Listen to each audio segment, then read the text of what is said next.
Livro O Divino Daimon. Autor Venerável Mestre Lakshmi Daimon. Editora Gnosis Brasil. Prólogo. Quando recebi pela primeira vez o rascunho deste livro, me surpreendeu de forma extraordinária o seu título, O Divino Daimon. Dispus-me, antes de tudo, a ler o seu conteúdo e me entretive nos pontos-chave de seus múltiplos ensinamentos. Cada vez que o mestre fala ou escreve, damos-nos conta da presença inequívoca de um sábio. Não nego que o tema relacionado com o Divino Daimon e os segredos que o envolvem me fascinam. Esperava, portanto, ardentemente conseguir neste livro algum capítulo que falasse dele, alguma chave que me desse mais luz para poder decifrar o seu oculto mistério. Mas algo me fez intuir que esse ser não gosta de falar de si mesmo.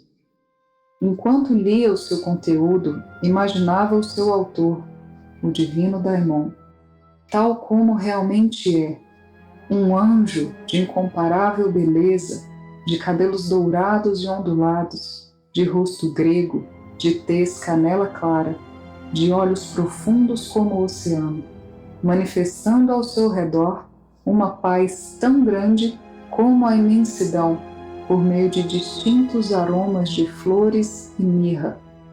De fronte altiva, denotando sua sabedoria infinita, que sai de todos os contextos, penetrando no desconhecido, no ocultismo imortal, no tempo mais remoto, no amanhecer da vida, no espaço incognoscível, no caos, matriz de todo o criado.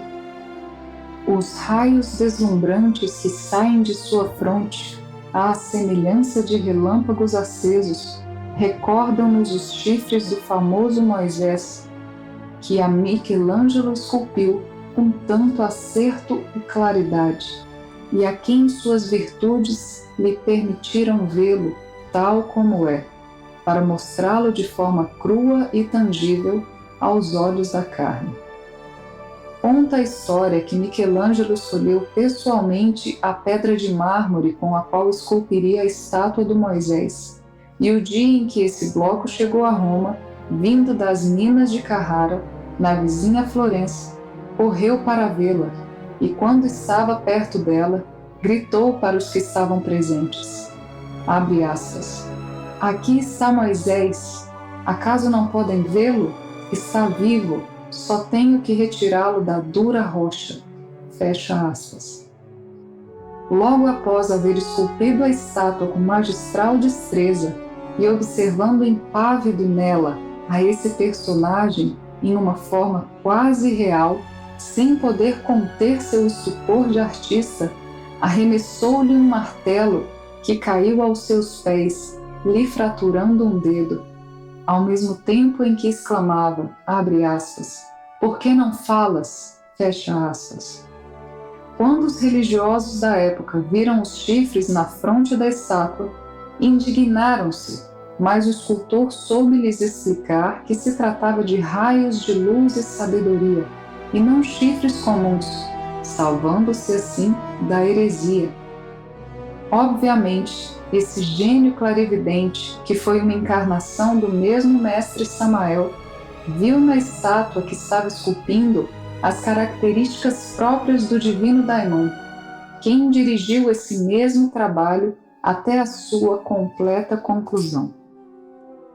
Quantas dádivas tem dado o céu a nós, que somos pecadores, que não merecemos estas manifestações da luz ou estas revelações tão profundas que estiveram sempre conosco, mas que nunca as teríamos descoberto com claridade perfeita, para poder observá-las com o seu justo valor. Que imensa honra poder conhecer esse ser tão maravilhoso em seu aspecto meramente físico, e que honra ainda mais elevada descobrir o seu interior, onde se esconde o grande mistério. Aquele associado com a vida e com a morte, com o bem e com o mal, com Deus e com o diabo, com Cristo e Lúcifer, com o dia e a noite, com o amor e a justiça, com o ser e não ser. Moisés, Sócrates, Judas são, sem dúvida, as mais exaltadas reencarnações do divino Daimon na nossa atual raça ária. Que impressionante é compreender que milhares de anos antes de Cristo, esse personagem, personificando o Moisés bíblico, trouxe à humanidade as tábuas da lei, para que pudéssemos regular nosso caminho e destino por meio do contato direto com Deus. Não há dúvida de que esse acontecimento se produziu muito antes do que os historiadores imaginam, e seus testemunhos foram logo transmitidos de geração em geração, por meio de especialistas que memorizavam as leis e outros aspectos sagrados, constituindo-se assim em verdadeiros livros andantes. Esses sábios, em seguida, preparavam os seus discípulos para depositar em suas memórias e em seus corações os ensinamentos recebidos de seus antepassados. Desta maneira, os mistérios foram transmitindo-se por milênios até chegar nos tempos recentes, quando foram gravados em forma de rótulos, papiros e, finalmente, em livros cada vez mais acessíveis a todo ser humano. O Moisés bíblico teve a missão de preparar o povo escolhido e levá-lo à terra prometida. É a eterna missão desse sagrado ser. Por isso, o está repetindo também em nossos atuais tempos. Não é fácil entender este conceito, nem muito menos aceitá-lo, mas ante aos fatos devemos nos render.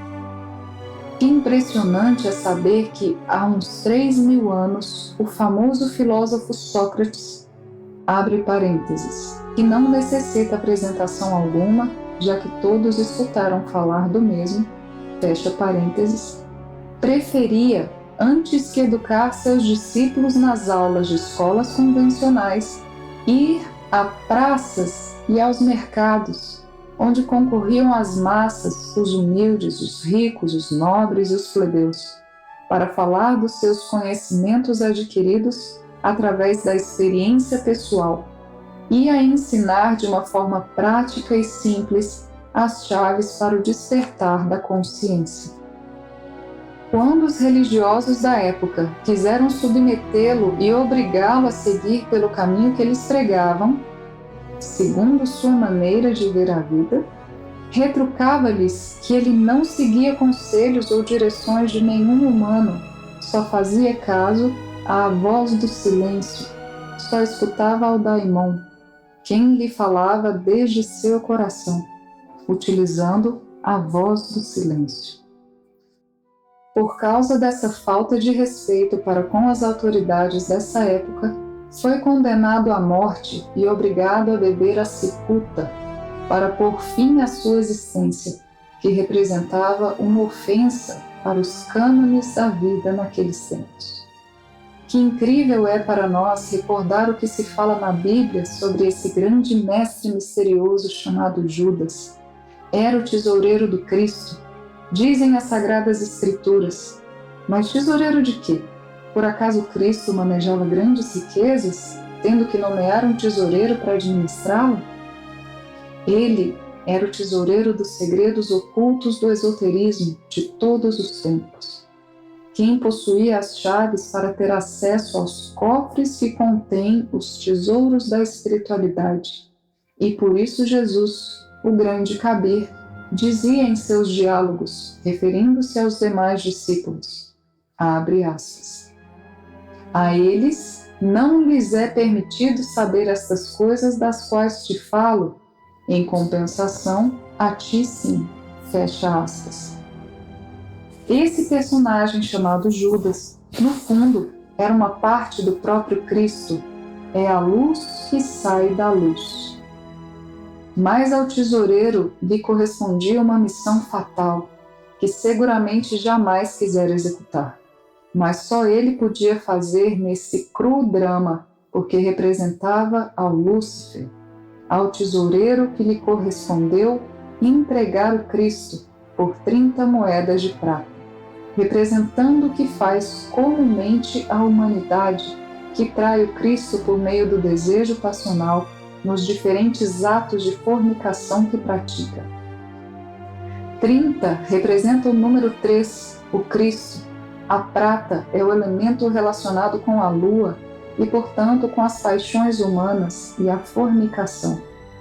Nesse momento, o Judas fez o papel do Lúcifer, que leva ao abismo os débeis e fornicários, por meio de suas paixões desenfreadas, para que se purifiquem nos mundos infernos com o poder do fogo.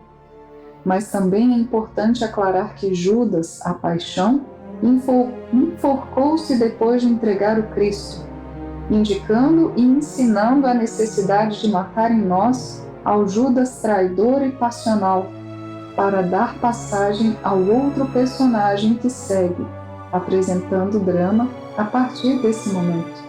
Queremos nos referir ao bom ladrão, Dimas, que, sendo o aspecto superior de Lúcifer, ou seja, o divino Daimon, crucifica-se junto ao Cristo no Monte das Oliveiras e recebe dele a promessa de chegar ao paraíso nesse mesmo dia. Nenhum ser sagrado, muito menos o Cristo, estaria disposto a infringir as leis do Pai, permitindo que um malvado pudesse ser perdoado em todas as suas faltas e premiando com o paraíso apenas por dizer, abre aspas, Senhor, lembra-te de mim quando estejas em teu reino, fecha aspas. Sabemos que a Bíblia foi escrita em uma forma completamente simbólica e secreta, e só pode ser interpretada corretamente pelos autênticos iniciados. O Cristo entraria ao paraíso neste dia, e por lógica, teria que fazê-lo também sua contraparte, que já estava branqueada, o divino Daimon. Em troca, o outro ladrão que havia sido crucificado ao seu outro lado, sim, representava o ego animal, que nunca se arrepende porque não possui consciência divina. É só uma porção de forças malignas ao qual lhe espera a desintegração nos mundos submersos, para ser logo resgatado como matéria-prima e a energia da qual está composta, que é neutra em sua forma original. Poderá ser empregada novamente pelos criadores da vida, depois de ser reciclada. Finalmente, para concluir, queria reforçar as seguintes expressões entregues pelo autor em um capítulo do presente livro que fazem compreender a grandeza do ser que nos fala. Abre aspas. Irmão leitor, quero ser teu amigo, teu companheiro neste longo caminho da vida. Quero que te despojes destas sombras que em tua psique levas. Quero que te descubras ante tua Mãe Divina e colabores com ela neste estudo, conhecimento e morte dos agregados psicológicos. Eus que tanto torturaram a teu Cristo, a tua Mãe, e que tantos menosprezos fizeram aos profetas e ao Cristo mesmo, que vieram a este mundo em busca da tua redenção. Recorda, irmão, tu és maior do que crês se te liberas do ego, e menor do que crês se continuas escravo dele. Resolve-te a lutar, estamos contigo. Fecha aspas. Obrigado, venerável mestre, por permitir-me a honra de escrever esse prólogo para tão bela obra. Juan Capasso.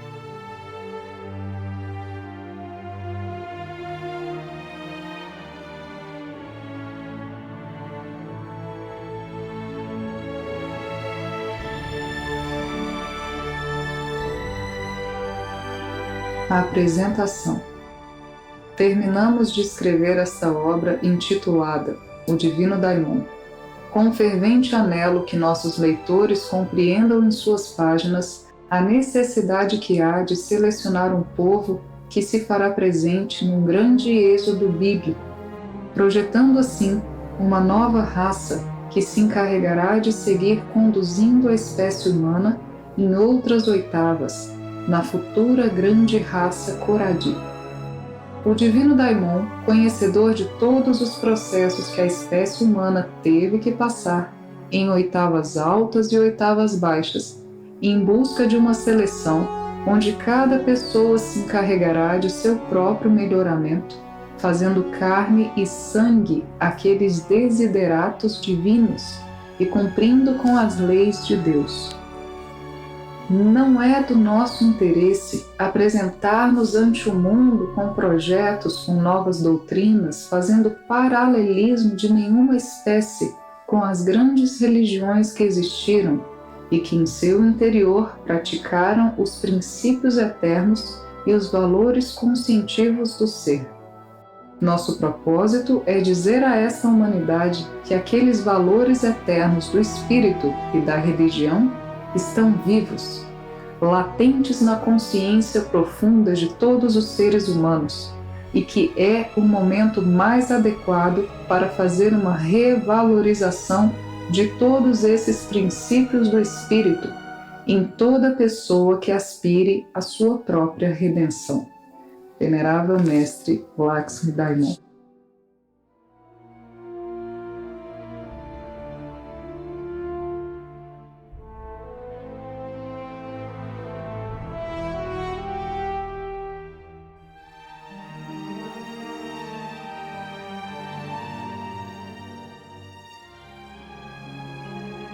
Capítulo: O Destino.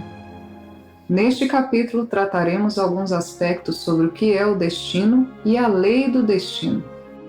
É sabido por todos que cada pessoa vem regida por muitas leis, entre elas a lei do destino. Mas não confunda, querido leitor, o que é a lei do destino com o destino, porque são duas coisas diferentes. Podemos dizer que aqueles eventos que uma pessoa repete por causas originadas em outras vidas se chamam destino. A lei do destino é o que faz com que isso se cumpra ao pé da letra, como causa e efeito. Por isso é conveniente que cada pessoa que decida trabalhar nestes estudos compreenda a fundo que deve modificar o seu comportamento, pois do contrário, não faria mais que passar pelos mesmos trilhos por onde passou em outras vidas, como faz o bonde. Ao modificar nosso comportamento, de fato e por direito, estaríamos fazendo méritos para que a lei que executa o destino seja elástica e não nos permita repetir com a mesma exatidão aqueles eventos. Quando a lei do destino nos permite ir modificando nossa vida, está nos dando uma resposta exata que a balança da justiça está ascendendo a nosso favor. Dizendo-nos com isso que alguns karmas que trazemos e temos que pagar vão sendo negociados. Queremos nos referir a incontáveis fracassos no econômico, nos amores, em enfermidades, em derrotas da vida, etc. É importante conhecer isso porque muitos irmãos acreditam que, porque não têm iluminações, iniciações, exaltações, seu trabalho não vai tendo nenhuma recompensa, mas não se dão conta de que a nível interno ainda eles estão dando em troca o direito de ter uma longa vida, ter paz, ter grandes amigos, ter uma linda família, ter compreensão no ensinamento, etc, etc, etc. E que temos que ir cancelando todos esses benefícios com obediência, com disciplina e com dedicação. É conveniente, querido leitor, compreender que a palavra regeneração temos que vê-la em muitos aspectos da nossa vida. Ordenar nosso vocabulário é regenerar. Ordenar o que pensamos é regenerar. Ordenar nossos sentidos é regenerar. Ordenar o que comemos é regenerar. Aprender a respirar é regenerar. Aprender a conviver é regenerar. Aprender a ser um bom cidadão é regenerar. Tem toda a razão o venerável mestre Samael Aun-Weor ao dizer que isso é uma escola de regeneração. O que não cumpre o que diz é um degenerado, O que rouba as coisas é um degenerado. Quem não luta pela castidade científica é um degenerado. Quem faz mau uso de seu verbo é um degenerado. Quem não se preocupa em fazer higiene mental é um degenerado. Quem não se comporta dignamente na convivência é um degenerado. O pai de família que não se preocupa com a educação física e espiritual dos filhos é um degenerado. Quem não se preocupa em viver o que ensina é um degenerado, etc, etc, etc.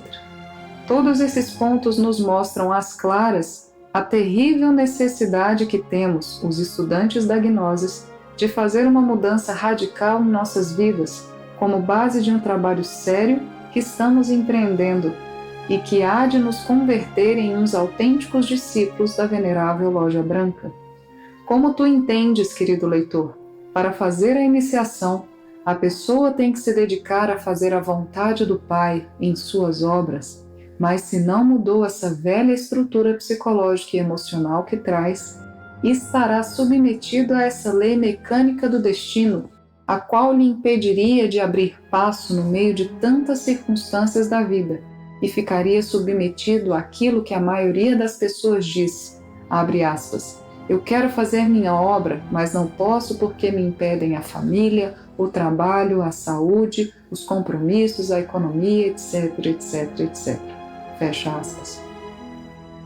Quer dizer, não pôde romper, não com os deveres que tem como pessoa, senão com uma quantidade de coisas que vem a repetir por uma lei que se chama destino. É necessário que o iniciado aprenda a pôr cada coisa no seu lugar, para que não o impeçam o tempo e o esforço que deve fazer para cumprir com a vontade do Pai. Finalmente, queremos dizer que o que o ser humano necessita para ser um autêntico iniciado é ter uma perfeita organização em sua vida. O demais irá chegando como recompensa por um trabalho bem feito. O autor.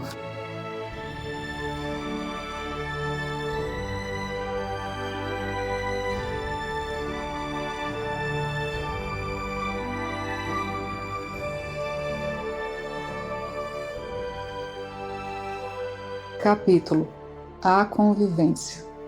Querido leitor, estudaremos neste capítulo algo que é fundamental, essencial para o êxito na vida da pessoa.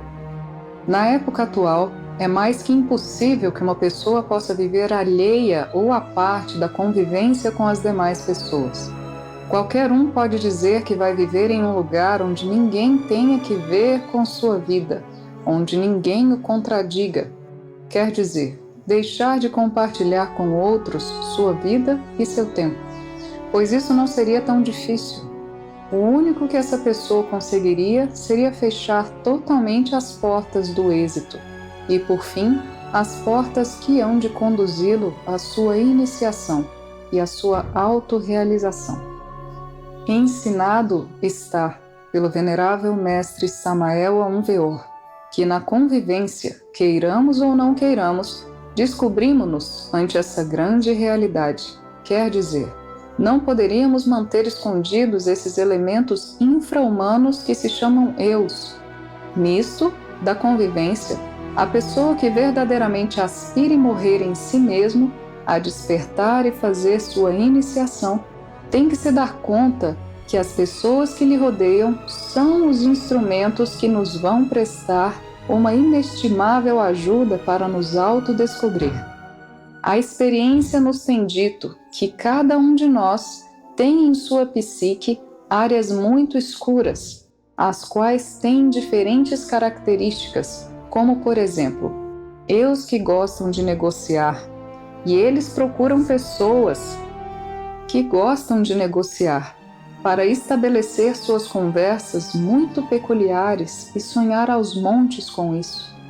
Tem outras áreas, por exemplo, lhes agrada falar mal das demais pessoas, e quando alguém chega com um comentário negativo de outra pessoa, de imediato saem como anfitriões os tais eus da calúnia. Quando alguém chega a estabelecer uma conversação sobre política, não faltam, pois, os eus de política, que são afins, e estabelecem a conversação.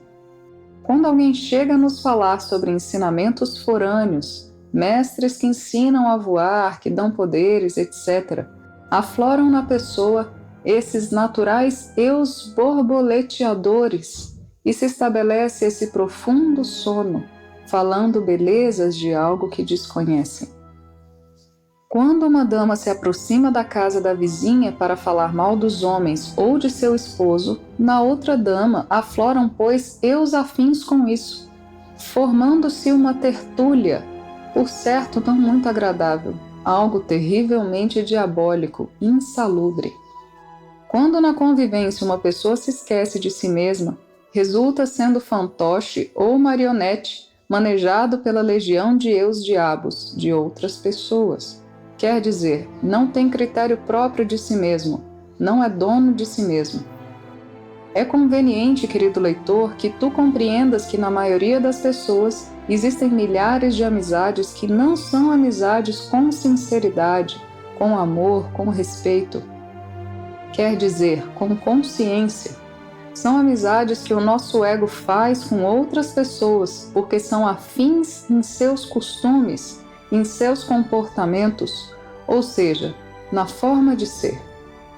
Se não nos decidimos a abrir passo entre a comunidade sem ferir a ninguém, mas tampouco sem comprometer a consciência com esse comportamento egóico das demais pessoas, nunca lograríamos autodescobrir-nos e, por fim, não poderíamos trabalhar sobre a desintegração de nossos agregados, porque sempre estarão protegidos com a afinidade que têm com os eus dessas pessoas com as quais compartilhamos essa classe de ideais. Resolve-te, querido leitor, a aprender a compartilhar com os demais em convivências e em comunidade. Aprende das pessoas que te rodeiam as coisas boas que têm, mas foge como da peste de sua canção psicológica, onde expressam as emanações venenosquirianas que têm nas áreas escuras de seu país psicológico. Recorda que não somos ninguém para estarmos censurando aqueles que nos rodeiam, mas tampouco ninguém tem o direito nem a potestade de obrigar-nos a que nos comportemos ante a vida e ante as pessoas como queiram nos impor. Recorda, irmão leitor, que és um prospecto de Deus, quer dizer, és um Deus em potência, portanto, esforça-te ao máximo em agradar a Deus, em respeitar-lhe e obedecer-lhe no que pensas, no que fazes e nas emoções. O autor.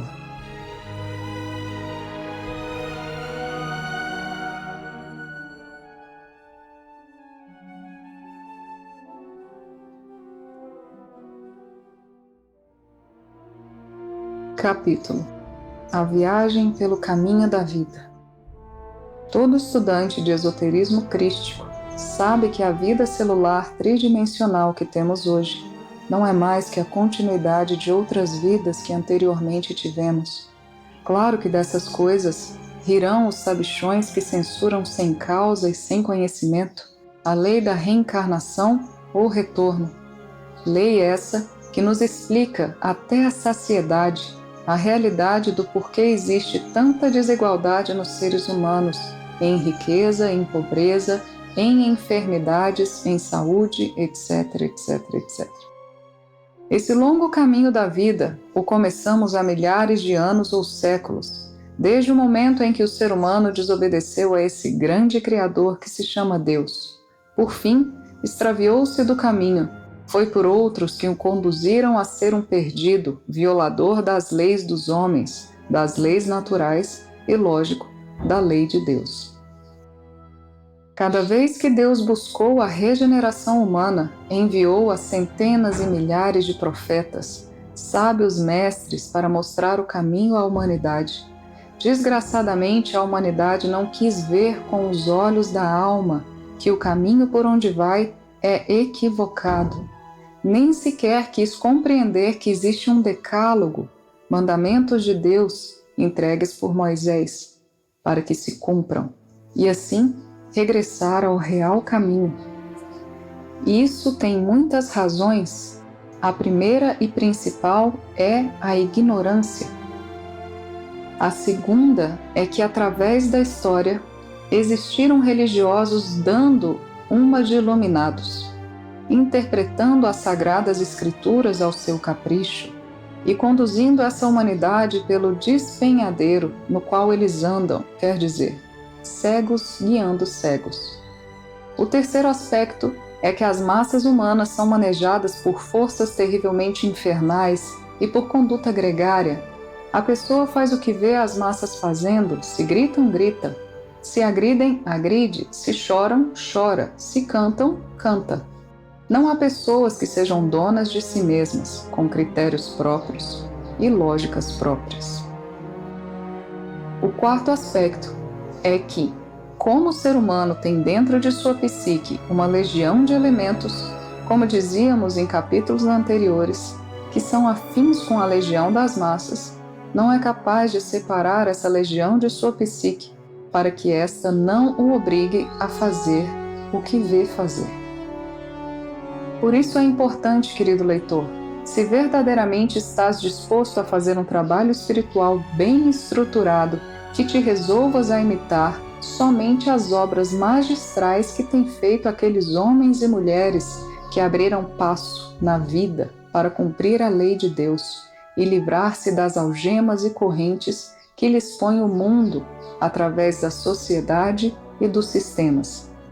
Assim, tu poderás estar plenamente seguro de que ingressarás novamente, como no começo, a transitar por esse lindo caminho que o Fazedor da vida, nosso Pai e nossa Divina Mãe, nos traçaram quando começou nossa evolução. Já temos dito em outras obras que nesse longo caminho da vida encontramos a milhões de pessoas que vão e outros que vêm, mas cada um vai pelo caminho que lhe corresponde. E como já dissemos, o pior de tudo, milhares e milhões terrivelmente equivocados. A vida é algo tão descomplicado e tão divino que se desliza como aquela fonte cristalina que desce pela cascata, dando vida a tudo o que encontra pelo caminho, mas em seu interior leva uma meta, abre aspas, chegar algum dia ao oceano para converter-se no oceano, fecha aspas. O autor.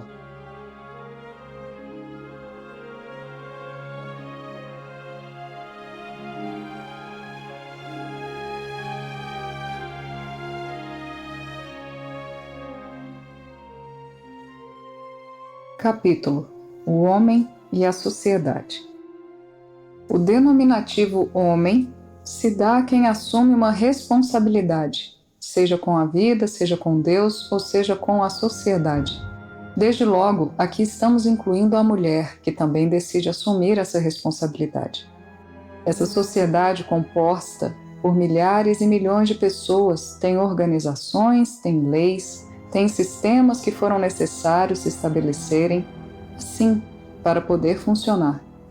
Esta sociedade, como dissemos em capítulos anteriores, vê a terrível necessidade de manter essas organizações para poder subsistir. Essas organizações consistem em sistema econômico, sistema político, sistema religioso, sistema educacional, etc. Mas não esqueças, querido leitor, são sistemas. O iniciado deve viver de acordo com toda essa mecânica tão complexa e difícil, mas deve formar em sua vida privada, em sua vida íntima e individual, sua própria metodologia que lhe permita viver sem submeter nem sua vontade, nem seu esforço, e muito menos sua consciência. E assim não será manejado por uns sistemas que estão feitos para manipular as massas. Recorda, querido leitor, que o caminho para a liberação espiritual não pode estar cruzado por impedimentos de ninguém, nem muito menos impedimentos próprios.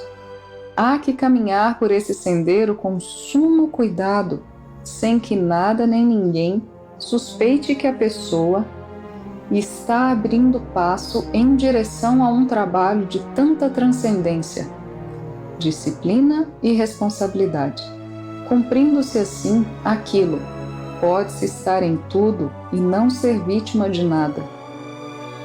Quando a sociedade convulsiona porque alguns de seus sistemas entram em problemas, o iniciado não tem por que tomar participação do que está sucedendo no meio dessa sociedade, já que lamentavelmente cairia no desequilíbrio ou na ligação com esses sistemas, razão pela qual seria impossível continuar com um trabalho equilibrado, bem feito.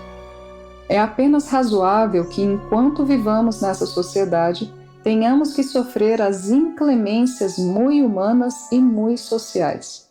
Mas isso não dá direito a que uma pessoa que está fazendo sua obra tenha que quebrantar sua disciplina, seu equilíbrio ou estancar-se. Aí é onde deve pôr em atividade a compreensão e a vontade.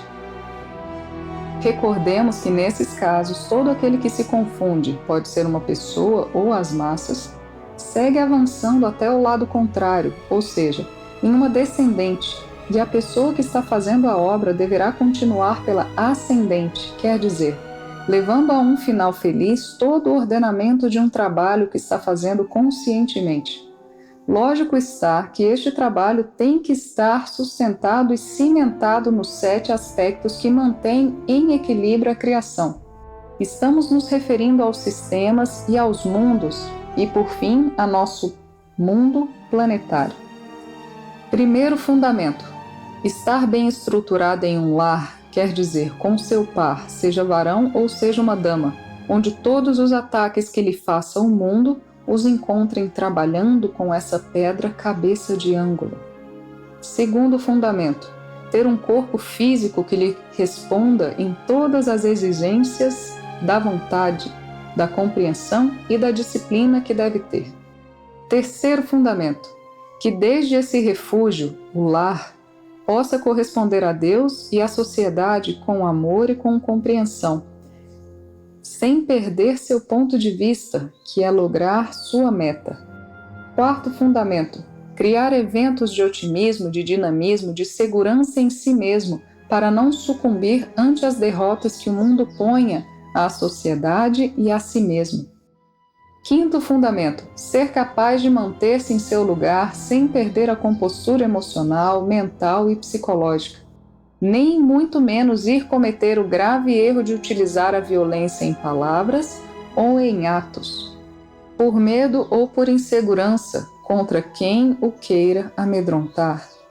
Sexto fundamento: compreender que deve ter prudência e equidade em qualquer juízo que emita, em qualquer atitude que tome, compreendendo aquela máxima do Pai Nosso que diz, abre aspas, perdoa-nos, assim como nós perdoamos aqueles que nos ofendem, fecha aspas. Não esqueças, querido leitor, que o ritual gnóstico diz, abre aspas, o que cumpre todas as leis, o que une sua vontade à lei. Quem no amor desperta a beleza, para que o amor o converta em beleza. Fecha aspas. Não podemos nem devemos desconhecer que quando a lei de Deus atua, o faz por amor, e que onde atua o amor, também há justiça. Não poderia estar ausente a justiça, quer dizer, não poderia estar ausente a justiça do amor, nem o amor sem justiça, porque entre os dois se pertencem. A nós só corresponde manter um equilíbrio e uma equidistância entre esses dois aspectos que são emanação de Deus. Quem se esquece da justiça quando o amor é aplicável, cai em um desequilíbrio. Quem se esquece do amor quando aplica a justiça, também cai em desequilíbrio. Amor é lei, porém amor consciente. Sétimo fundamento. O sétimo se fundamenta naquelas sábias palavras do Cristo quando disse, abre aspas, dai a Deus o que é de Deus e dai ao César o que é do César. Fecha aspas. Em cada um de nós, o que corresponde a Deus é a consciência que tenhamos e que devemos fazer.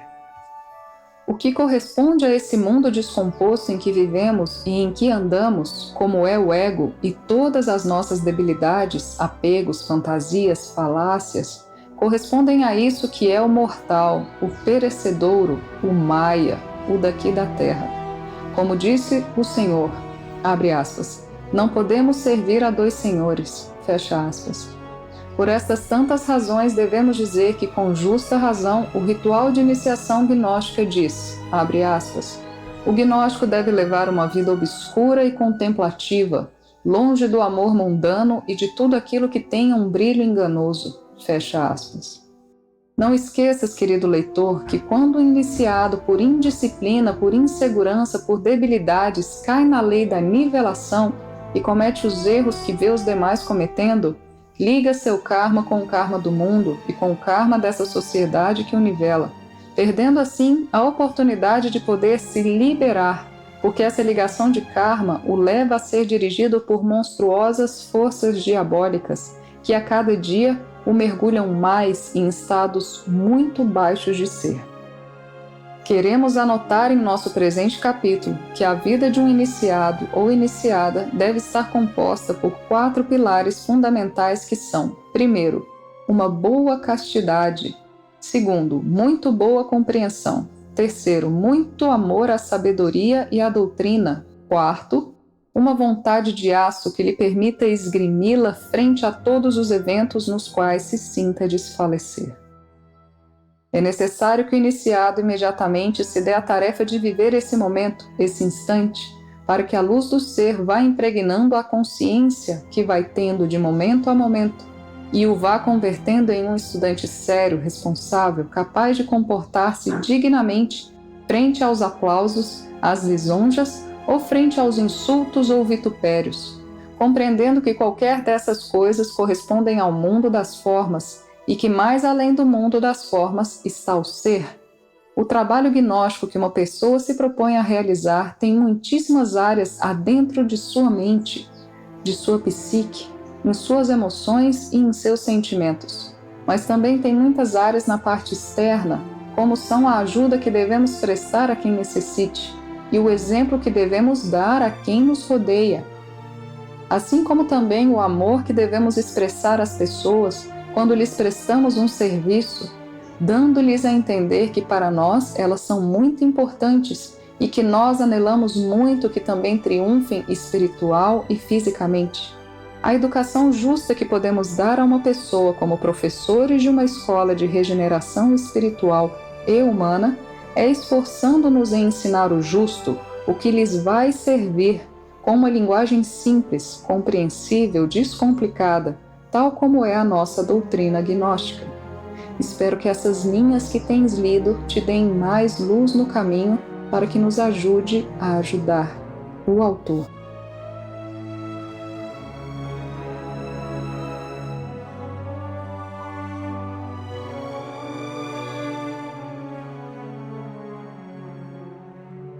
Capítulo: Os Desideratos de Deus.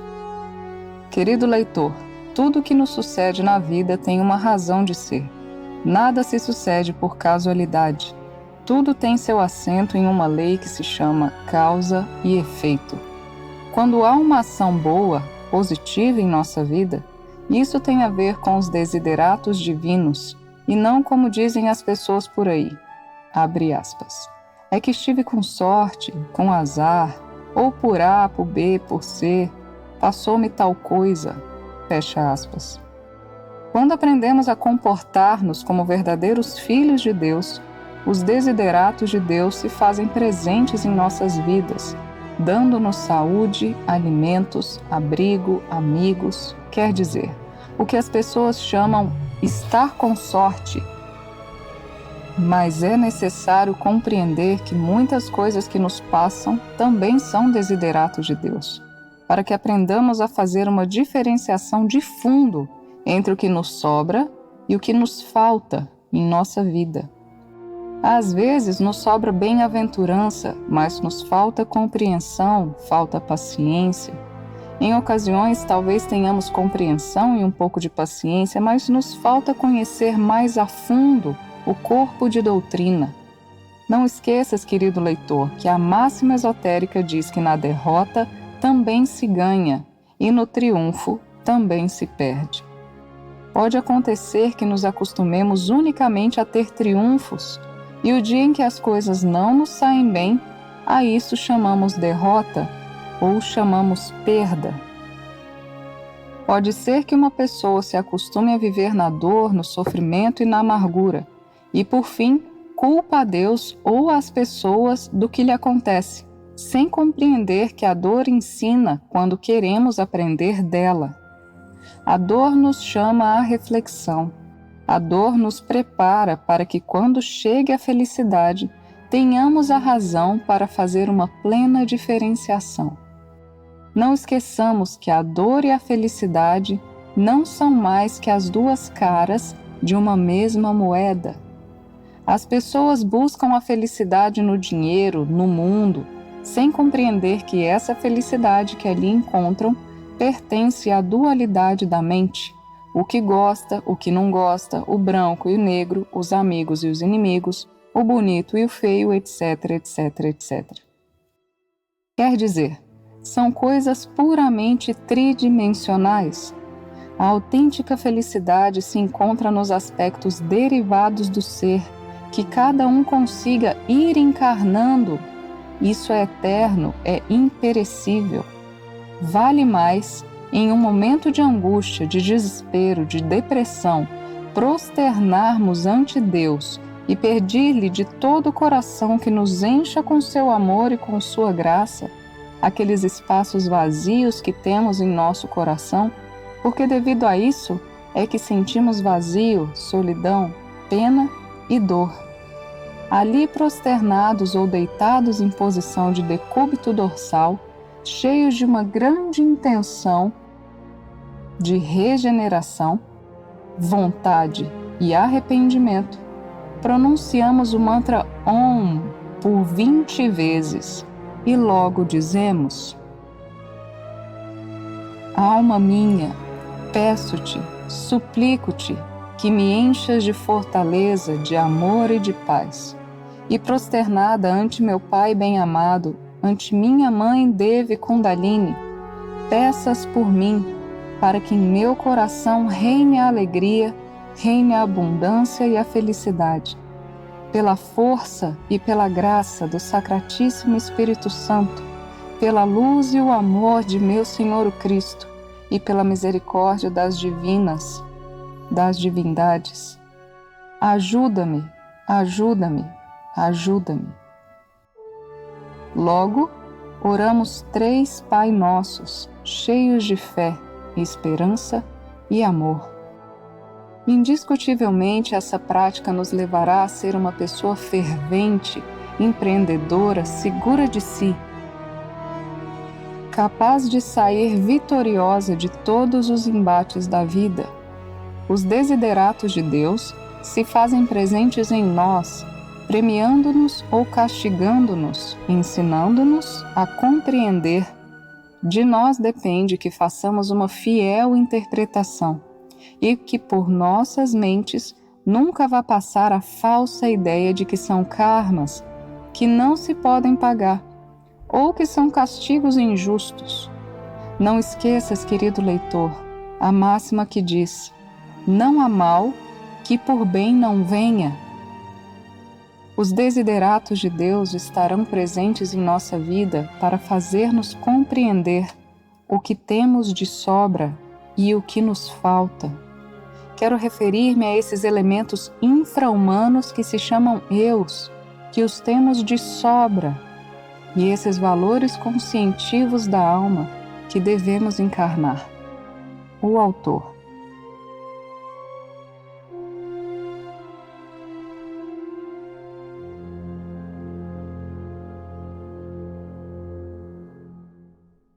Capítulo: O Regresso. Querido leitor, em um anteontem cósmico, cada um de nós que constituímos esta sociedade, fomos nos desprendendo desse grande triamazicano, lei do 3, que originou a criação. Chegamos ao mundo das formas e, como dizíamos em capítulos anteriores, começamos a viajar por um caminho desconhecido para nós, que foi originando grande experiência. Mas devido ao vulnerável que é a mente humana, fomos caindo nos piores delitos e degeneração. Neste caminho, fomos deixando recorrências espantosas algumas boas, mas muitíssimas más, ou melhor dito, perigosas, para quando nos decidíssemos empreender nosso regresso. Nos afastamos tanto de nosso ponto de partida que houve a necessidade de designar ciclos de 108 vidas a cada pessoa, para que ao terminar cada ciclo destes, cancelasse as dívidas adquiridas até aí, passasse por uma involução, desintegrando a legião que até aí havia formado, e que através de uma evolução voltasse a ter o direito de ser humano com as possibilidades de elevar-se à divindade. Hoje em dia podemos dizer, sem temor de nos equivocar, que estamos frente a uma sociedade de milhões de pessoas, todos vivendo sua última existência para ingressar, depois de mortos, em uma descendente terrível e dolorosa, como as que outrora tivemos que passar. Ao ver-nos frente a esta terrível realidade, Deus nos apresenta a tábua de salvação. Mas é lógico que cada um de nós deve fazer plena consciência de todo o momento atual. Se nos decidimos a ingressar nesse plano divino da salvação humana, temos que colaborar em uma forma decidida e sólida para que nosso ser interno possa realizar a obra e, desde logo, realizar nós a obra que nos corresponde fazer como humanos. Ao empreender esta viagem de regresso, é apenas natural que vamos nos encontrar com todos aqueles eventos, por certo, não muito agradáveis, que vivemos nas vidas que tivemos no presente ciclo. Se tu, querido leitor, fazes a conta do que são 108 vidas vivendo cenas, dramas de toda classe, de toda índole, impulsionado por entidades terrivelmente perversas e fazendo novas criações de eus e eventos, podes tirar uma compreensão lógica frente a que trabalho te encontras. O venerável mestre Samael Aunweor nos diz que uma pessoa séria, responsável, decidida, pode fazer sua obra em uma só vida. Nós podemos corroborar que o tempo cronológico se necessita para fazer a obra, mas não é o tempo que vai resolver nosso problema, senão a seriedade que tenhamos para realizar o trabalho. É lógico que neste ir e vir das coisas, em algumas vidas fizemos coisas boas, aceitáveis ou excelentes, e esses valores conscientivos dessa obra, nossa mônada interna os absorveu para que o dia em que tomemos a resolução de realizar o trabalho de regresso, nos entregue, já que vão ser de grande proveito em nosso atual avanço espiritual. Neste caminho de nosso regresso até o ser, opõem-se-nos 1000 coisas, já que dissemos em capítulos anteriores que se opõe à sociedade, se opõe aos sistemas, se opõe à natureza, se opõe nosso ego, quer dizer que há uma grande oposição, razão pela qual devemos compreender que não podemos depender nem mental, nem emocional, nem fisicamente daqueles que se opõem direta ou indiretamente em nosso avanço espiritual. Essa oposição é devido ao antagonismo que há do mundo em relação à obra de Deus em cada um de nós. Não esqueças que o ser humano tem amigos, tem família, tem pátria, tem bens, e todos esses fatos formam, em seu conjunto, uma força que gravita ao seu redor, mas com relação ao material e ao físico. Enquanto isso, ao ser interno de cada um de nós, como não é daqui da terra e ninguém o conhece senão o que tenha encarnado, ninguém quer ajudá-lo na obra que está fazendo. Isso é interessante, querido leitor, para que tu compreendas que tens que estar com o olho aberto e não deixar que o mundo e as pessoas retirem o interesse e o anelo de realizares a obra do Pai. Os seres humanos têm a tendência de ajudar ao amigo ou a quem conhecem, mas volto a dizer, como o Pai interno não é daqui, não é de ninguém, nem o conhecem, então praticamente a ninguém interessa a obra que o Pai interno está realizando aqui. Nisto do caminho do regresso, há que fortalecer a compreensão e a vontade, a compreensão para conhecer mais ao nosso ser, e a vontade para vencer os obstáculos que se atravessem em nosso caminho. Há que ter muito presente as bem-aventuranças e a misericórdia que Deus tem conosco, as abundâncias, o perdão, que se faz palpável quando, apesar de termos sido tão pecadores em todas as vidas, ainda nos está dando a oportunidade de poder fazer nossa obra. A compreensão e a vontade, como tu sabes, querido leitor, são atributos de nossas duas almas gêmeas. A alma espiritual nos dá a compreensão e a alma humana nos dá a vontade para que, com essas duas armas, possamos combater a esses terríveis inimigos que em nosso interior levamos. Vontade para enfrentar a nós mesmos e ao mundo descomposto, degenerado e podre, compreensão para integrar a doutrina e ver com claridade a enorme necessidade de fazer uma mudança radical em nossa vida. O autor.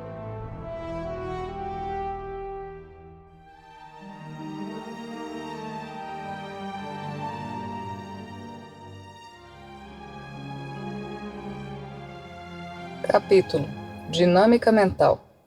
A mente é uma receptora de tudo que chega através dos sentidos.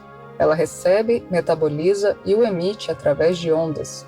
É necessário que o ocultista, antes de pensar em iluminações, em iniciações, em maestrias e em poderes, se dê a tarefa de imediato de organizar sua mente e sua forma de pensar. Em termos mais ocultistas, diríamos, educar sua mente. Recorda, querido leitor, que há mais de 6 bilhões de habitantes no planeta Terra, e poderíamos dizer, sem temor de nos equivocar, que com muito raras exceções, são 6 bilhões de pensadores. Imagina tu como será a convulsão que há nessa sociedade se cada pessoa tem uma forma de pensar. E o mais triste disto é que cada eu ou ego que a pessoa tem, esse eu ou ego também é um pensador, quer dizer, um verdadeiro caos, uma verdadeira desordem que indiscutivelmente leva a pessoa a ter grandes e espantosos desequilíbrios de tipo mental, emocional e psicológico. Como testemunho te digo, querido leitor, que eu também passei por essa lamentável situação de ser um pensador empedernido, um sonhador. Vivia pensando toda classe de coisas vagas, recordando toda classe de bobagens, até o ponto lamentável e vergonhoso de que, quando me adentrava muito nesse mundo das recordações, dos despeitos, dos triunfos e dos fracassos, resultava conversando sozinho. Raras vezes recordava de mim mesmo e me surpreendia muito quando me encontrava falando com os tais citados personagens que se faziam presentes em minha mente. Cada um contando sua história, sua anedota, uns bebendo cerveja, outros falando com a mulher que gostava, outros insultando uma pessoa, quer dizer, querido leitor, um verdadeiro manicômio. Não me dá vergonha contar isso, porque não posso ocultar ante os meus leitores a triste realidade que tive que viver antes de conhecer estes estudos que me levaram à minha regeneração. Quando entrei na gnoses, ao ir lendo as obras do venerável mestre, dei-me conta de que não era normal o que me passava, que isso era anormal, que esse era um mundo de loucos. Quis aprofundar-me neste assunto e levar muito a sério o trabalho que ia realizar, ainda que vivesse muito ocupado porque tinha que trabalhar para o sustento da minha família, pois me vi obrigado a dormir menos horas na noite e dedicar-me em cheio à oração, à vocalização e à meditação, pedindo ao meu ser que me desse ajuda, vontade, força e continuidade de propósito. Foi assim, como foi nascendo em mim, de forma rápida, a ideia de manter-me em alerta percepção. Observava de momento a momento o que me vinha à mente e, claro, não foi fácil. Tive situações em que verdadeiramente me sentia derrotado, mas com a ajuda das divindades continuava em meu propósito. Rapidamente compreendi qual era meu traço psicológico. Como bom taurino e como uma pessoa do mundo que havia sido, vi que em minha mente flutuavam com muita frequência os estados violentos, estados passionais, a teimosia, etc.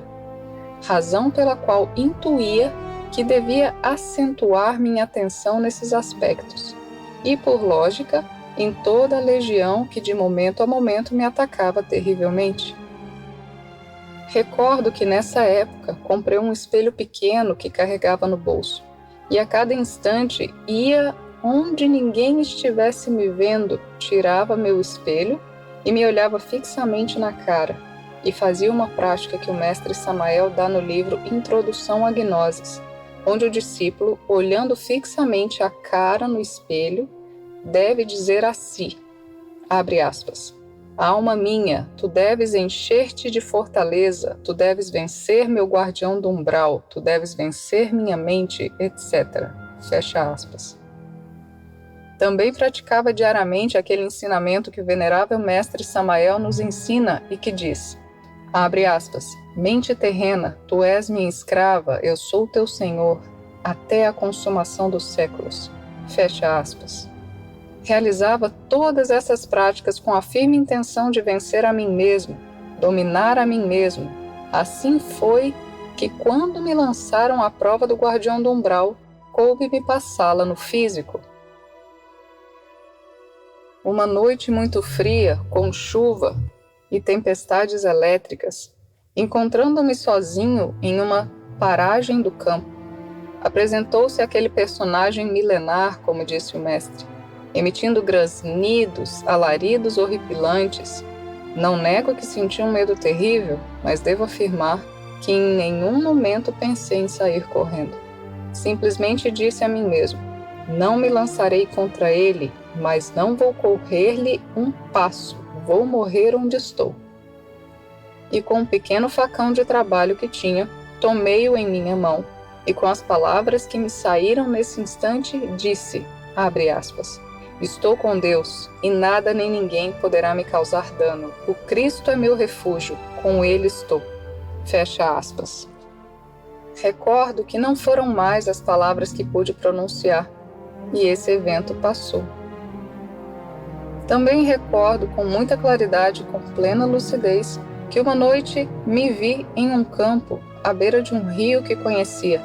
Esse rio estava um pouco cheio, quando alguém, que não pude ver o rosto, aproximou-se e, jogando um saco ao rio, disse-me, tens que resgatar este saco de batatas do fundo do rio. E eu lhe disse de forma espontânea, sim, posso retirá-lo. Assim foi que me lancei ao fundo do rio. Eu era muito bom mergulhador e recordo que baixava buscando o fundo e não achava, até que logrei encontrar o saco. Estava empacotado em um saco dos que se empacota a batata. Tomei o saco em minhas mãos, fiz um grande esforço e comecei a subir até que a superfície, trazendo. Quando saí à superfície, com um assombro espantoso, vi que o rio havia subido mais. A margem estava mais distante, as águas muito turbulentas e sujas. Senti pânico, mas fui me aproximando à margem com um pouco de dificuldade, até que saí. Minha surpresa foi que quando estive na margem, no saco dizia, pão. Até aí meu relato. Era a prova da água. Em outra ocasião, encontrando-me na parte interna, vi que havia um campo que tinham queimado. Ainda havia muitos paus e troncos em chamas, havia fumaça. Eu ia com minha esposa e observei que o caminho por onde tínhamos que passar havia sido queimado de lado a lado e havia muitos escombros em chamas. Eu a tomei pela mão e lhe disse, passemos rápido. Mas à medida que avançávamos, ia se avivando novamente o fogo nas laterais. E ainda no caminho eu lhe disse, vamos passar porque daqui não voltaremos. Ela me disse, mas vamos queimar os pés e o corpo. Recordei-me de minha Mãe Divina. das divindades e lhes pedi que nos ajudassem e continuamos nosso caminho. Ao ver que não nos detínhamos, começou a se mover a terra como se estivéssemos parados em cima de um elefante, porque era um cerro, e no interior da terra, em uníssono com esses movimentos, ouvi uma voz rouca, tenebrosa, que me dizia: "Dá-me de comer que vou morrer." Eu acelerei mais o passo até que praticamente ficamos à mercê do fogo, mas com a oração, a serenidade e a fé, de momento a outro o fenômeno passou. Era a prova do fogo. São inumeráveis as coisas que poderia relatar, mas não é nosso propósito fazê-lo. Estes detalhes estamos falando como testemunho de que quando se tem uma superdisciplina em sua mente e em suas emoções, tem uma localização ao redor de seu coração, ao redor de seu ser, nenhuma prova ou evento da vida o encontraria fora de base. Devo aclarar aos leitores que estas provas de ordem interna se lhes apresentam em sonhos, quer dizer, se tem lucidez e claridade, mas nesse momento não sabe que está sonhando, crê que está no mundo das formas, no corpo físico. Por isso escuto irmãos que dizem, abre aspas, "me pegou fora de base, descuidado", fecha aspas. E nunca se deve estar descuidado ou fora de base, porque não se é uma máquina que se maneja com programas. Há que estar em alerta percepção, porque não se sabe em que momento irão apresentar-lhe um evento de qualquer índole. A dinâmica mental é justamente para manter-se nesse eterno agora, nesse presente, que é o que lhe permite manejar a espontaneidade da consciência. Quando a mente não está educada, ainda é necessário pôr-se tarefas que podem ser concentração no coração, vocalização direcionada ao coração, mentalmente, oração e inspiração. Como ao ego não lhe agrada nenhuma dessas coisas, nem lhe convém, então o iniciado começa a ter a mente quieta e apta para pensar no que quer pensar, não no que ela lhe provoque a pensar. Nessa classe de atividade, advém a nós ensinamentos extraordinários, interpretações que fazemos aos ministérios críticos. Faculdades do ser. E todas essas coisas vão nos preparando, vão nos estimulando para continuar em oitavas superiores do ensinamento. A dinâmica da mente nos leva a compreender verdadeiramente, de fundo, a grandeza de Deus em todos os seus aspectos. Uma mente inspirada penetra as esferas mais elevadas do entendimento cósmico. É uma mente que não está limitada por conceitos nem opiniões, nem muito menos submetida a moldes de nenhuma classe. Em uma mente inspirada só existe a beleza, a ternura. Quer dizer, a grandeza de Deus é uma mente cósmica. Isso é que se chama um intelecto superior. O autor.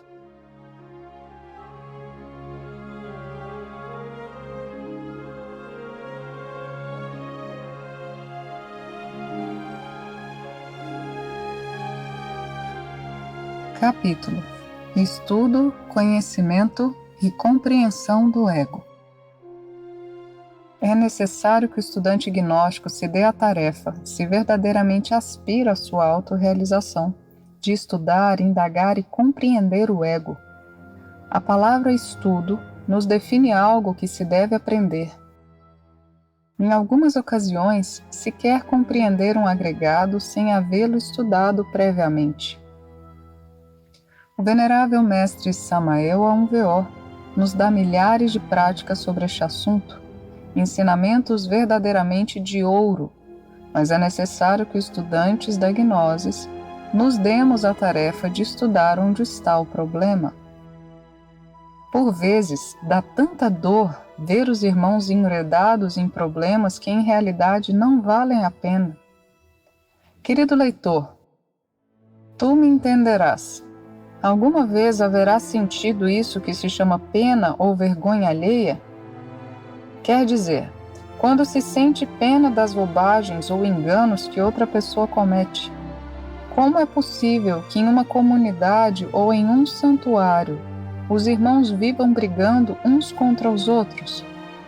Porque cada um quer que a outra pessoa seja como eles querem que seja. No momento em que se entra em um estado emocional contra alguém ou contra algo, se verdadeiramente lhe interessa isso da eliminação do ego, pois de imediato se dá conta de que o elemento a eliminar saiu ao campo de batalha. Olha-o nesse instante e pergunta: por que reagiu? Contra quem reagiu? Quais outros sentimentos sentiu feridos? Seria o orgulho? Seria o amor próprio? Seria a falsa personalidade? Seria a gula? Seria a preguiça? Seria a luxúria? Seriam os ciúmes? Etc, etc, etc. Daí o estudante poderá tirar a conclusão plena do elemento que está estudando. Poderá observar com inteira claridade que no outro dia ou no seguinte vai sair o mesmo elemento com os mesmos aliados, quer dizer, o mesmo delinquente com as mesmas escoltas, dando-lhe a grande oportunidade de conhecê-lo, não só a ele, senão a todos os seus afins. Isso é o que o venerável mestre Samael Aun Weor chama de conhecer o profundo significado do eu. Em que se sustenta? Quais são suas raízes? De onde se alimenta? Em ocasiões, pode-se estar falando de amor e estar alimentando o eu do ódio, porque diz: eu amo muito, me nasce da alma servir aos necessitados, mas em compensação, Lucas, Carlos, Tomás ou simplesmente aquela pessoa é um malvado que não serve a ninguém, e é lógico que está pondo no banco dos réus uma pessoa para com quem já tem má vontade. Pode pôr-se a falar de humildade, de compreensão, mas de imediato a mente sai com o nome de alguém que, ao seu juízo, não tem humildade nem compreensão. E, claro, está que lança contra essa pessoa raios e trovões, e assim sucessivamente acontece com tudo. Pode pôr-se a falar de castidade, mas emitindo palavras duras, críticas contra outra pessoa, porque em seu lar acabou vindo um filho, etc. Tudo isso que estou citando aqui é o que se conhece como estudo do ego. Depois que se sabe que o ego é assim, que se comporta assim, estou falando de um dos milhares que temos, esse elemento que fizemos esse estudo já está apto para passá-lo à etapa da compreensão, porque já o conhecemos, já o vimos na análise e o vimos atuando. Nesse passo, já nos corresponde ter uma grande disciplina e vontade. Disciplina porque vamos estar atentos e quando vai atuar. E vontade para não deixá-lo atuar. E já estamos dando o terceiro passo. O primeiro passo é estar atento quando ele sai. O segundo passo é vontade para não deixá-lo atuar. O terceiro passo é a integração com a Mãe Divina para a sua desintegração. É de se notar no presente capítulo que este agregado em menção há que entregá-lo à Mãe Divina Devi Kundalini no momento em que impedimos de atuar, e também na transmutação de casado ou solteiro.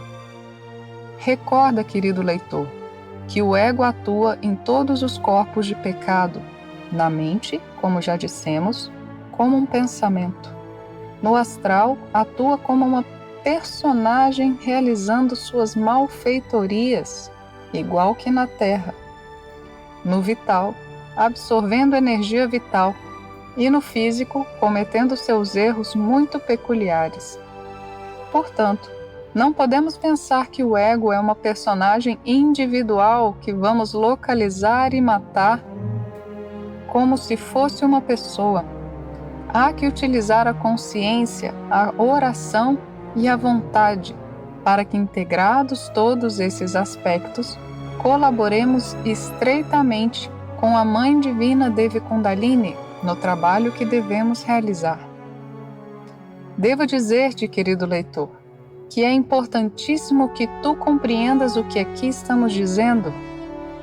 Estes ensinamentos do nosso amado Mestre Samael Aunweor, compreendidos e realizados na própria prática, têm nos levado à compreensão de fundo que, em realidade, de verdade, a morte do ego é um problema dificílimo para a pessoa que gosta de facilidades, que gosta de divagar e vive acreditando em bruxinhas ou em predicadores de povo. Mas para o homem sério e a mulher séria em suas decisões, a morte do ego resulta sendo uma dinâmica que lhes faz amar a vida e lhes ajuda a compreender o verdadeiro significado profundo dessa mesma vida, quer dizer, dá-nos a razão de nossa existência. Não esqueças, querido leitor, que o ego é uma sombra que habita e vive nas áreas ocultas de nosso país psicológico e que o espírito é luz. Basta que nos demos a tarefa de levar luz onde existem trevas. Essa luz não é outra coisa que a compreensão que Deus nos dá como seres humanos racionais. A consciência que Deus nos dá como filhos dele que somos, como expressão de uma essência ou alma que temos, e o amor como a expressão de um pai integrado com seu filho. Irmão leitor, o Mestre Samael diz e nós o corroboramos. Não há religião mais elevada que o amor. O homem ou a mulher que tem amor, que cultiva o amor como a florzinha que tem em seu jardim, que lhe põe seu adubo, água para que não morra, assim, esse amor se fortalece no coração do humano, despojando para sempre essas horripilantes trevas que o mantinham na ignorância. Quando há amor no coração do homem e da mulher, por lógica, há luz, e onde há luz, pode-se ver palpavelmente os movimentos estranhos que o ego faz, realizando suas maldades e perversidades. Irmão leitor, quero ser teu amigo, teu companheiro nesse longo caminho da vida. Quero que te despojes dessas sombras que em tua psique levas. Quero que te descubras ante a Mãe Divina e colabores com ela neste estudo. Conhecimento e morte dos agregados psicológicos. Eus, que tanto tem torturado a teu Cristo, a tua mãe, e que tantos menosprezos tem feito aos profetas e ao próprio Cristo, que vieram a este mundo em busca de redenção. Recorda, irmão, tu és maior do que crês se te liberas do ego, e menor do que crês se continuas escravo dele. Resolve-te a lutar, estamos contigo, o autor.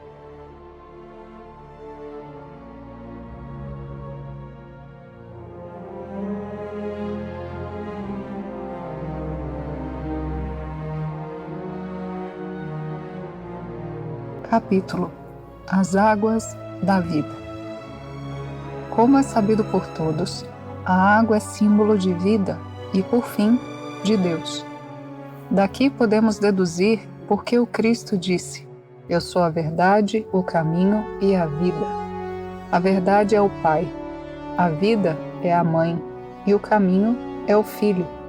Quer dizer, da união do Pai e da Mãe surge o Filho, aquele ser que empreende um caminho, deixando as pegadas por onde todos os habitantes da Terra, se encontram as pegadas desse viajante, poderão chegar ao Pai.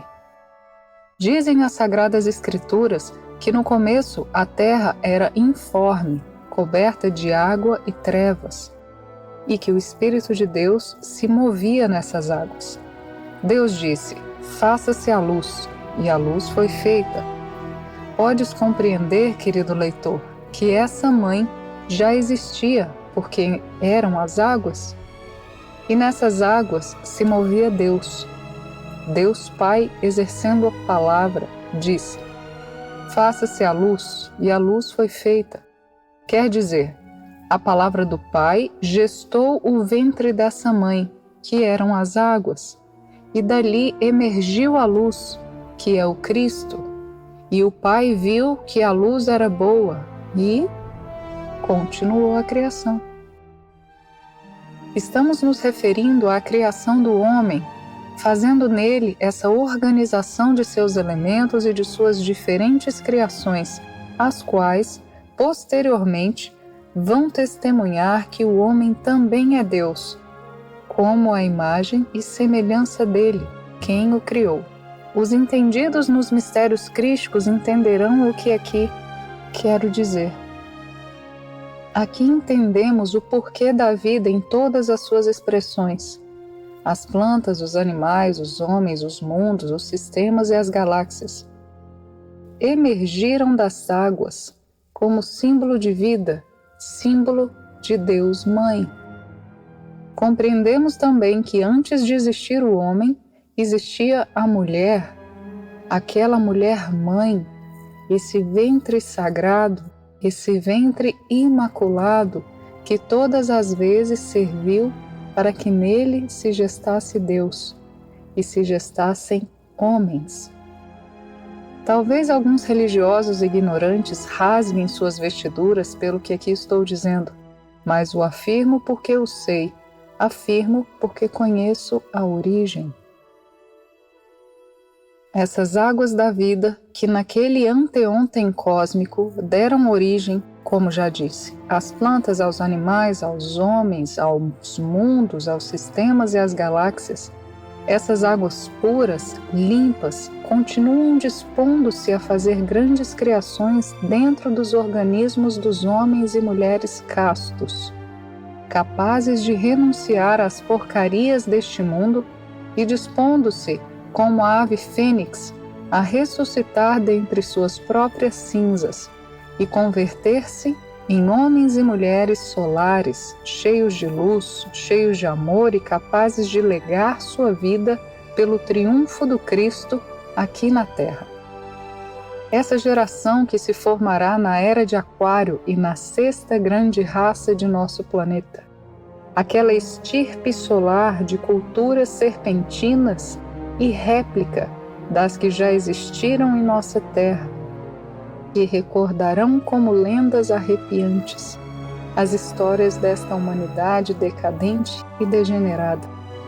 Reis do mundo, reis do abismo, expressão máxima do orgulho e da soberba, e que por estas razões e muitas outras caíram esmagados sob os escombros de toda a maldade que em suas vidas cometeram. As futuras raças que habitarão nosso planeta não terão nada a ver com essa civilização de fornicários, decadentes, imorais. Serão raças de homens e mulheres, como já disse, cheios de sabedoria e amor. Com dor em meu coração, escrevo estas linhas recordando épocas milenares, quando outras raças também se submergiram dentro da podridão das águas embravecidas de mundos descompostos e putrefatos. Não poderia ser uma exceção nossa atual raça ária. A humanidade atual se lançou à fornicação, ao delito, a delinquir em todas as formas, trazendo como consequência que essas águas que outrora serviram como matéria caótica, ou elemento primogênio para a formação de tanta vida em abundância que tivemos em nosso lindo planeta, agora as contaminamos, matamos, e em uma parte simbólica, a condensação de toda a fornicação dos reis deste mundo com suas escravas enfureceram desde as esferas plutônicas essas águas genésicas que foram dadas ao homem e à mulher para sua própria regeneração. E como não se fez assim, virá a destruição, morrendo tudo que tenha vida nessa decomposição, nesses repugnantes e horripilantes lagos de nauseabunda podridão. Querido leitor, se tu visses o que aqui estou dizendo, verdadeiramente amaria com sua alma e com seu coração, cada dia mais e mais a seu Deus, por estar brindando-te o perdão e pondo em suas mãos a tábua de salvação. Estas embravecidas águas do dilúvio universal correm como rios pelas ruas dos povos e das cidades, arrastando tudo o que encontra pelo caminho e afogando todo aquele que ainda mostre sinais de vida. Entende-me o que aqui estou dizendo, porque aqui há sabedoria. As fornicações da antiga Babilônia vieram novamente a inundar este planeta, seus povos, cidades, seus campos, e onde quer que haja fornicários, que derramam sua semente para satisfazer seus prazeres. Essas águas genésicas que as pessoas derramam na fornicação se decompõem no sangue do Redentor, que corre, devorada por vermes asquerosos, selando uma sentença que o Senhor disse: por haver vindo e não me haver recebido, receberá o castigo. E desta humanidade perversa não ficará pedra sobre pedra. Morrerão os reis com suas mulheres, com seus filhos e com seus netos, com suas cidades, e toda essa civilização de víboras não ficarão nem as pedras onde existiam. Querido leitor, o que aqui estou dizendo está testificado pelas Sagradas Escrituras e dito pelos profetas. O Senhor disse: os céus e a terra passarão, mas minha palavra não passará. Foi necessário que nestes tempos do fim emergisse da podridão das águas decompostas o Moisés bíblico, que veio não só como uma pessoa, senão como uma mensagem. Aquele que confirmará com línguas de fogo os que são, e colocará em derrota os impostores, os falsos profetas, aqueles que em todas as épocas vieram para confundir o povo de Deus. Esse Moisés bíblico conhece a fundo todos os processos que teve que viver a humanidade nesse planeta e nos mundos. A esse Moisés não o enganarão os que se chamem sabichões, porque ele tem a sapiência do bem e do mal. Ele não é bom nem mal, simplesmente é conhecimento, é trevas feita luz, e estará com este povo para que a obra do Cristo triunfe na terra. Não me importa e pouco me interessa o que os detratores da minha obra opinem. Simplesmente estou dizendo o que devo dizer e isso é tudo. Dentro dessas águas podres deste mundo, também tem emergido um povo com esse Moisés. E esse povo santo deverá banhar-se com essas águas puras de vida que se encontram em suas gônadas sexuais.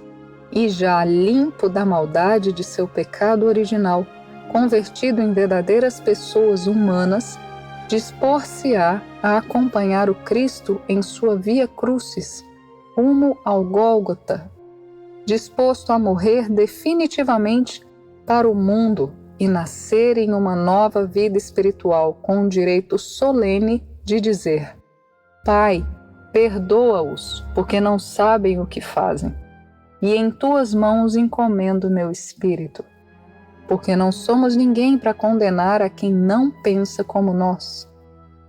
Não esqueças, querido leitor, que o Cristo não veio à terra para condenar o pecador, veio para condenar o pecado. Pecadores temos sido todos, simplesmente te digo, querido leitor, não sigas pecando. Bem-vindo seja ao seio de vosso Pai bem-amado. O autor.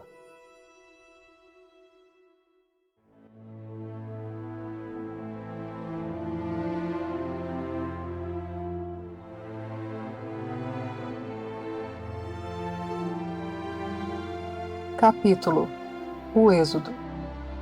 O Êxodo é conhecido na Bíblia como o translado de um povo, que era escravo do rei, a um lugar seguro, ou ao menos onde deixassem de ser escravos, labor que realiza o Moisés bíblico. Não quero me estender neste aspecto, já que quero concretar-me a falar sobre o presente, não sobre um passado. Como tudo na vida se repete por uma lei, isso do êxodo ou do resgate de um povo não tinha por que ser uma exceção na raça ária.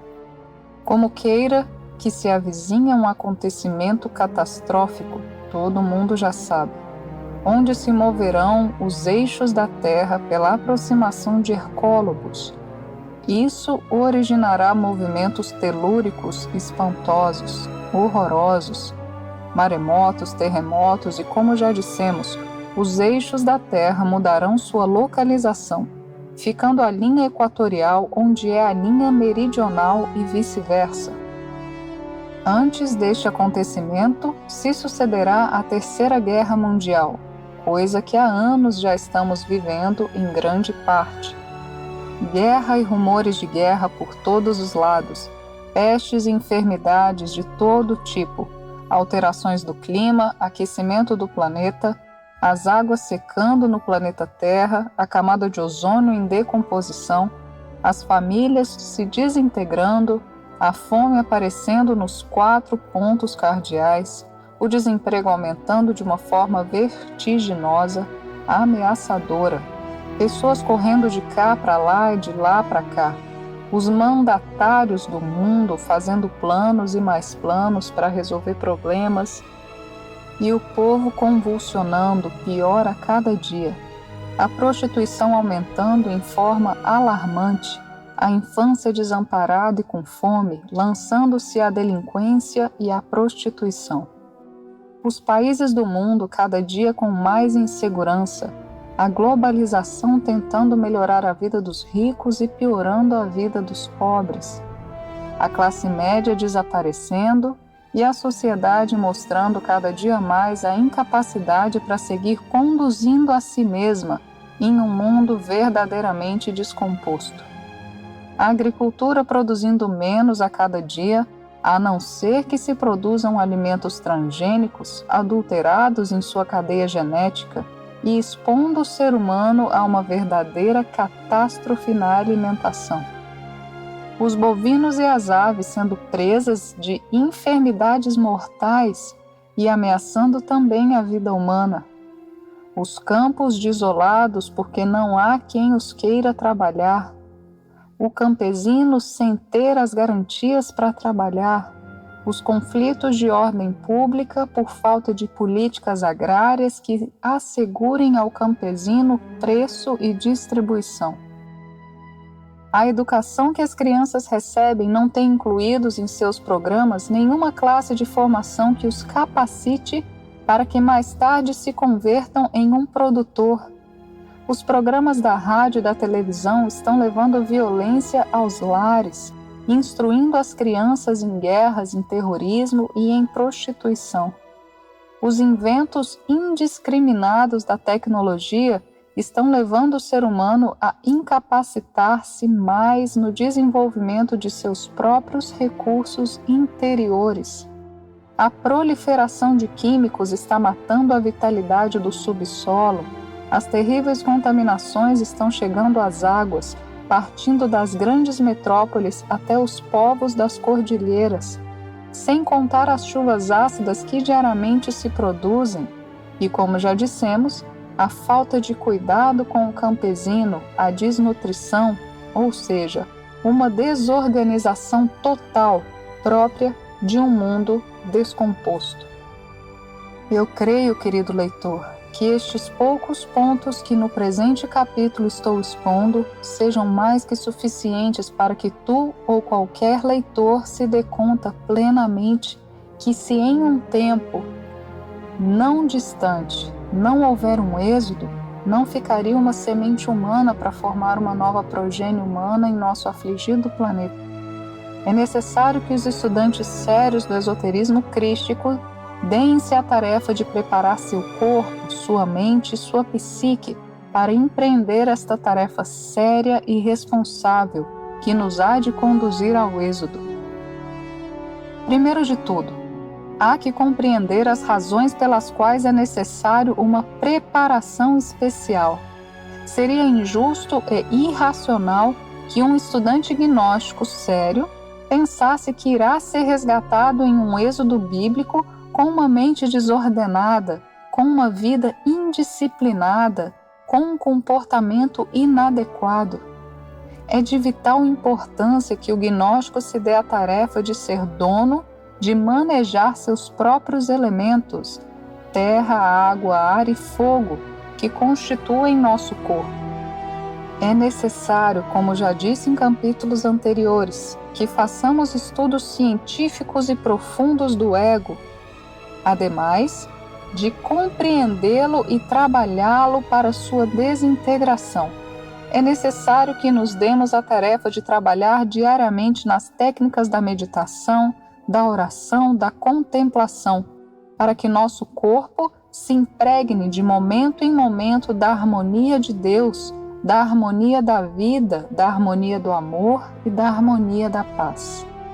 Estes 4 aspectos nos dão a inspiração constante e a contemplação. Nesta tônica da vida, estaríamos todos, a toda hora, aptos para receber o novo e, em qualquer momento, começar uma viagem que talvez não tenha retorno.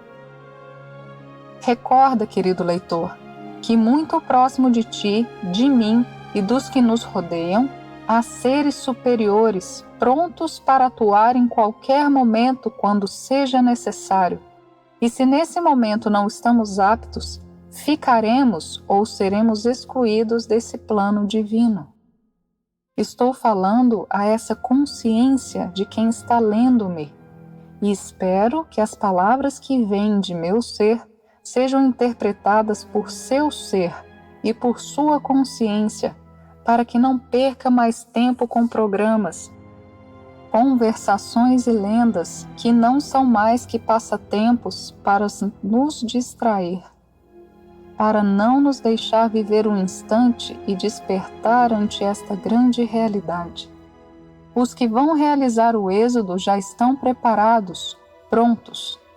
Trabalhemos unidos, sirvamos à humanidade, sirvamos ao próximo, sirvamos a Deus em seus planos divinos e não nos ponhamos a pensar como vão ser estas coisas.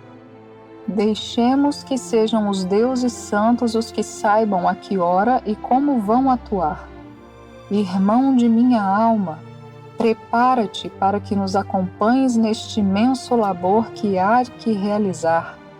Só exigimos que o faças com sinceridade, com amor e com compreensão. O êxodo é um fato e tu não deves estar alheio a esta realidade.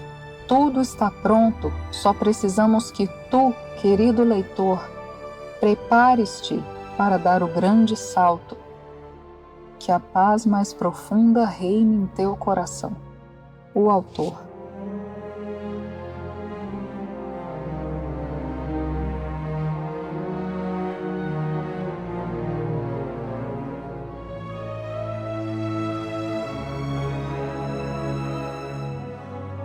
Capítulo: Preparação de um povo. Como tu sabes, querido leitor, é necessário fazer uma diferenciação entre o que é uma pessoa e o que é um povo ou um grupo de pessoas. Ante tudo, como viemos dizendo em capítulos anteriores, não podemos pensar que vamos poder viver em convivência ou em comunidade, com harmonia, com compreensão e em integração se cada um dos membros deste grupo ou desta comunidade não foi se preparando com antecedência no que corresponde ao seu comportamento mental, emocional e psicológico. Por isso temos insistido neste tipo de trabalho. Cada um dos afiliados ou membros desta comunidade tem que ter em conta que deve ser sincero consigo mesmo, com Deus e com seus irmãos. Se não estás disposto a fazer uma mudança verdadeira, radical em tua vida, tampouco te convertas em um estorvo para que este plano divino não possa chegar a um final feliz. Como digo, necessitamos seriedade e responsabilidade. Não podemos seguir pensando que o tempo é o que vai resolver nossa situação. São os superesforços que façamos que nos levarão a um melhoramento, a uma superação de nossa conduta e comportamento. A conduta de um estudante gnóstico que esteja se preparando, tomando a sério um êxodo, tem que ser impecável, que ninguém se engane pensando que assim como tem sido, vai bem. São rigorosíssimos os exames e muito exigentes as provas que tem que passar. Cumpriu-se cabalmente aquela frase célebre do venerável mestre Samael Aun Weor, abre aspas, estamos no tempo do ser ou do não ser da filosofia, fecha aspas. Necessitamos com rapidez a preparação de um povo. O estudante gnóstico deve estar claro nas condições e requisitos que deve levar sua vida para ser aceito neste trabalho. Recorda, irmão leitor, que não só se paga karma pelo mal que se faz, senão que se paga pelo bem que se deixa de fazer, podendo fazê-lo. Que nenhuma pessoa se engane dizendo que não lhe sobrou tempo porque no santuário ou na comunidade não o apoiaram, porque sua esposa, esposo ou filhos não lhe deixaram matar o ego. Toda essa série de desculpas não tem nenhum valor ante o veredito da lei. O terceiro fator da revolução da consciência, que é o sacrifício pela humanidade, pode ser cumprido por toda pessoa, sem exceção, fazendo o que possa, o que esteja ao seu alcance pelas demais pessoas, e isso lhe é válido. O primeiro fator da revolução da consciência deve ser aproveitado nas piores circunstâncias que lhe apresentem para descobrir-se, compreender ao ego e dedicar-se em cheio à sua eliminação. O segundo fator da revolução da consciência deve ser aproveitado na transmutação e algo mais, não gastando sua energia com descargas de ira, soberba, orgulho, lascívia, etc. É necessário aproveitar ao máximo o tempo para que assim se veja refletido na conduta dos estudantes gnósticos o ensinamento que estão vivendo. Todo estudante da sabedoria gnóstica deve se dar a tarefa de aprender a conviver, não descarregar nos demais suas pressões emocionais, deixar os maus hábitos de culpar aos demais do que lhe passa. Cada um deve assumir suas próprias responsabilidades, não delegar aos demais os deveres e obrigações que se tem ou que lhe corresponde fazer. Toda pessoa que viva em comunidades deve estar disposta a servir ao seu irmão no que possa e quando seja necessário. O que se nega a servir são portas que se estão fechando. É conveniente que nossos estudantes gnósticos compreendam que há que fazer carne em sangue em nossa vida. Isto dos 3 alimentos básicos, o que pensamos, o que comemos e o que respiramos. Já dissemos em capítulos anteriores que vamos nos dar a tarefa de educar a mente de uma forma ordenada, deixando de ser sonhadores e fantasiosos no que pensamos. Vamos selecionar os alimentos. Recordemos que o humano, por ser razoável e inteligente, deve dar ao seu corpo os alimentos que lhe permitam melhorar sua condição física e preparar uma energia para a grande obra. Como temos dito tantas vezes, vamos nos alimentar, não nos encher, cada um na proporção que pode. Uma pessoa que se alimenta com excesso de farinhas, de açúcares ou de doces, de carnes, comidas muito salgadas, etc., é uma pessoa que sempre manterá mal o seu organismo, não faz mais que criar gordura e a qualidade de sua energia não será muito boa para a obra que está fazendo. É muito o que há de dizer deste aspecto, até o ponto que considero que não seja necessário seguir repetindo. o álcool, o fumar e o respirar a toda hora ar contaminado são aspectos sumamente nocivos, quer dizer, não servem senão para danificar o trabalho que estamos realizando. Por isso dizemos em nosso presente capítulo que quem não esteja disposto a levar a sério o trabalho e a disciplina esotérica, não perca o tempo nestes estudos, porque não vai conseguir seu objetivo. Repito, queremos gente séria, responsável, madura para constituir um povo que esteja apto e disposto a dar o grande salto. Toda pessoa que se resolva a realizar este trabalho terá toda a ajuda necessária, desde a parte interna para que abra passo até o triunfo. É o momento mais adequado para que mostremos ao mundo um povo constituído por homens e mulheres que em sua mente e em sua palavra se veja brilhar a castidade, a pureza e a santidade que vai tendo por uma obra feita. Como dizemos, chega de projetos, chega de planos ambíguos, queremos fatos e que esses fatos se vejam esculpidos na obra de cada um de nossos afiliados. Este povo está sendo cheio de amor, de compreensão, mas também, frente a cada um de nós, há uma balança que nos está mostrando que aspectos de nossa vida não estão se ajustando às condições que devemos ter para a realização de nossa obra.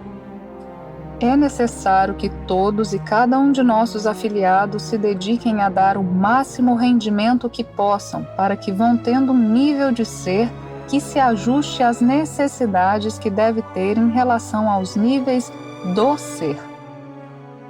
Queremos que nossos afiliados compreendam a fundo o afã que há na realização da obra de cada uma das pessoas, que arranquemos de nossas entranhas esses asquerosos e horripilantes eus da mitomania, do egocentrismo, do eu mando, aqueles gritões soberbos e orgulhosos que tanto dano têm causado a nosso povo.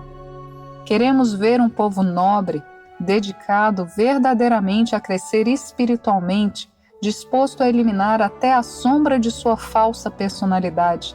Essa gente é a que queremos.